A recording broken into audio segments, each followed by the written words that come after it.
D'ailleurs, si vous allez voir la crèche au fond, vous verrez, monsieur le curé, il se trouve en hauteur. Déjà, il regarde, il est là, vous voyez. Alors, il vous regarde les enfants aujourd'hui.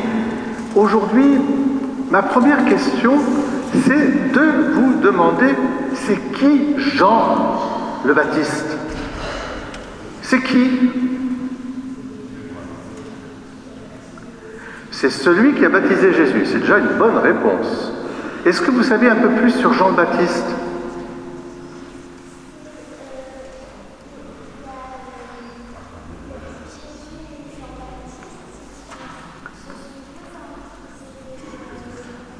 Ah, Jésus et Jean-Baptiste se sont vus quand ils étaient l'un et l'autre dans le ventre de leur maman. Bravo. Tu sais pourquoi? Parce que c'est des cousins. Tu sais, Jésus et Jean-Baptiste, c'est les cousins.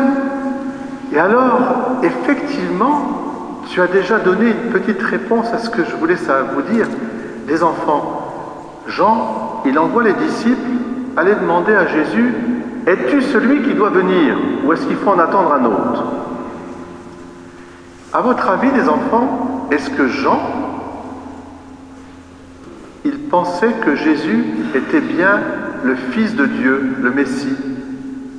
Est-ce qu'il le savait? Oui. Oui. Oui, c'est très important.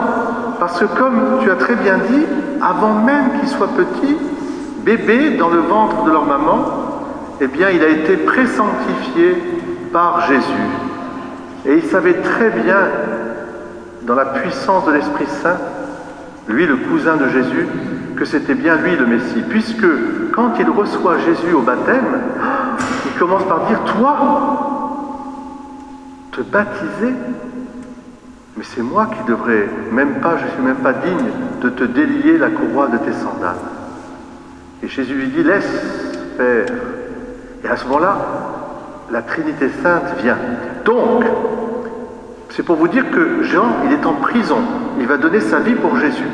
Il est en prison et il envoie ses disciples. Parce que, en fait, il est la voix qui crie dans le désert. Il est le prophète. Un prophète, sa fonction, les enfants, c'est de dire où est le Messie. Tous les prophètes ont annoncé le Messie, tous. C'est pour ça qu'à la montagne sainte, quand il y a Moïse d'un côté, de l'autre côté, il y a Élie. Élie, ça veut dire Dieu. Il annonce Dieu, Dieu parmi nous, tous les prophètes.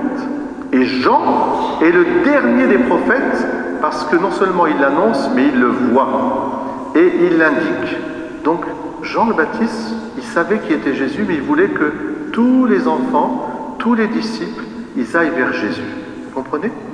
C'est pour ça qu'il a dit, vous lui demanderez quel signe? Alors, Jésus, aux disciples de Jean, dont faisaient partie Pierre, André, Jacques, Jean, Philippe, Nathanaël, c'était des disciples de Jean-Baptiste. Ils l'avaient écouté, ils avaient été baptisés. Et hop, qu'est-ce qu'il leur dit? Une prophétie d'Isaïe. Allez dire, les aveugles voient, les boiteux marchent, les pauvres, on leur annonce la bonne nouvelle, les lépreux sont guéris. Et là, ce sont des juifs pieux, ce sont des juifs, des pauvres de Dieu, qui accueillent dans ce cœur ouvert la lumière de Dieu. Et ils savent très bien à ce moment-là. Et Jean-Baptiste dit, il faut qu'ils croissent, moi je diminue. Je ne suis pas la lumière, je suis venu annoncer la lumière. Alors en ce dimanche, aujourd'hui, je voudrais d'abord que vous compreniez que le rôle de prophète, il nous est imparti à nous. Nous sommes prêtres, prophètes et rois par le baptême. Mais oui, et la prophétie, ça veut dire, eh bien, je vais pouvoir annoncer Jésus. Jésus, Fils de Dieu. Tu vois, Julia, toi aussi, tu as demandé, tu as frappé à la porte, tu as dit, je veux vivre la foi en Dieu, ce Dieu unique en 3 personnes. Je veux que Jésus soit mon sauveur, mon ami. Tu l'as dit, et tu as reçu le signe de croix. Tu es prophète déjà. Prophète. Eh bien, nous tous, c'est ça qui nous est demandé en ce dimanche. Est-ce que vous croyez? Est-ce que vous croyez vraiment que Jésus est celui qui doit venir? Ou alors est-ce qu'il faut en attendre un autre? Réponse? Oui. Oh, oh, oh. L'équipe de France a gagné, je vous signale. Il faut savoir dire un peu oui. Hein? Oui, en avant.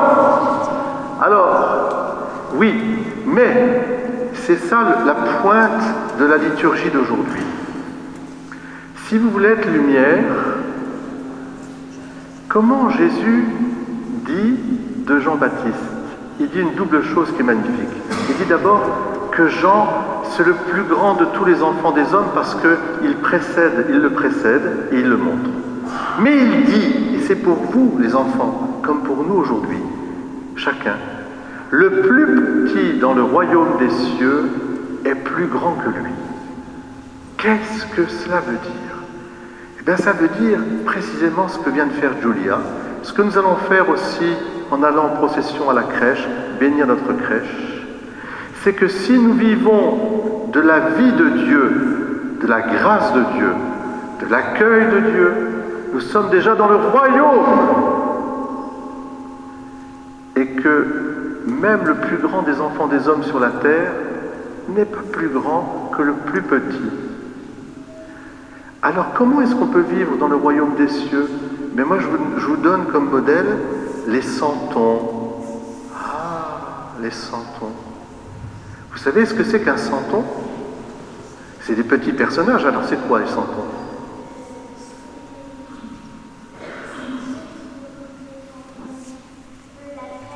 Oui, et ils représentent qui? Ils représentent tout le monde, parce que vous vous rappelez, les anciens, toujours jeunes, et les jeunes, avec la sagesse des anciens, les santons, c'était d'abord des personnages vivants. On faisait la crèche vivante, ce que les enfants, vous allez faire à Noël. Et c'est la Révolution française qui avait interdit que dans les villages, on fasse la représentation de Noël vivante. Ça veut dire que les santons représentaient les villages, les corps de métier, les artisans, les commerçants, etc. Tout cela était représenté avec les costumes comtadins. Il y avait le meunier, il y avait le berger, il y avait le chasseur, le pêcheur, il y avait tout le monde. Ils sont là d'ailleurs. Regardez bien dans la crèche, ils sont là. Il y avait les jeunes, il y avait Mireille et Vincent, mais il y avait aussi les petits vieux qui se tiennent parce qu'il y a le vent, il y a le Mistral qui risque de les faire tomber. Hein. Il y avait la poissonnière, etc. Il y avait tout le monde. Eh bien, si vous voulez vivre du royaume des cieux, il faut imiter les santons. Je m'explique, je terminerai là-dessus. Il faut que vous apportiez à la crèche votre vie.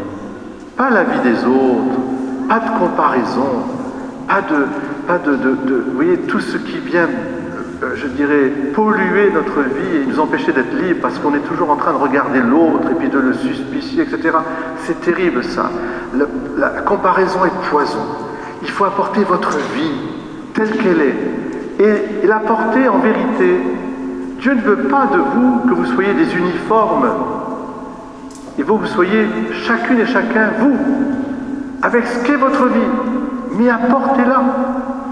Vos métiers, vos familles, vos enfants, même les chiens, les chats, les animaux, l'étoile.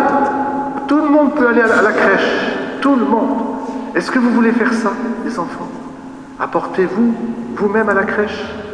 Autrefois, quand on faisait la crèche, chacun de nous, on avait un petit mouton. Il portait notre nom. Et si on avait été sage, on allait vers la crèche. Eh bien, aujourd'hui, c'est plus profond que ça. Je voudrais que, dans la bénédiction de la crèche que nous allons faire, les santons, ce soit vous qui vous offriez vraiment. Es-tu celui qui doit venir? Oui, Seigneur, je sais que c'est toi qui viens. Alors, si tu veux, laisse la terre un peu, laisse les soucis de ceci, de cela. Mais moi, je ne suis pas de ceci, je ne suis pas de cela, et moi, je voudrais ceci, et je ne comprends pas pourquoi, et puis je ne suis pas... Viens comme tu es, et surtout, viens, je dirais, à la crèche, viens déposer ta vie, ce que tu es. C'est pour ça que j'aime bien un peu le slogan « Venez comme vous êtes ». Pas comme les autres, comme vous êtes, en profondeur. C'est ça la grâce du royaume des cieux. Est-ce que vous voulez? Est-ce que tout à l'heure, quand on va aller bénir la crèche, c'est bien vous que je vais bénir aussi, vos maisons, vos familles et tout. Et tout le tintouin, comme dirait l'autre, ou comme disait Gustave Thibon, tout le tremblement. Tout le tremblement, voilà. Eh bien, c'est ça. Merci Jean-Baptiste, merci aujourd'hui, merci à vous les enfants, parce que grâce à vous, vous nous permettez de mieux comprendre le mystère de Noël qui arrive, et grâce à Jésus qui nous a orientés dans ce don de nous-mêmes pour que les autres aient la vie. Alors, soyez prophètes, soyez aussi de ceux qui font voir, de ceux qui redressent, de ceux qui donnent miséricorde et tendresse, de ceux qui annoncent la bonne nouvelle, et puis déposez les enfants dans la crèche, vos familles, vos parents, vos grands-parents, même les animaux, vous avez le droit de les déposer. C'est très ton petit chien, tu as le droit de déposer aussi. Voilà. Au nom du Père, et du Fils, et du Saint-Esprit. Amen.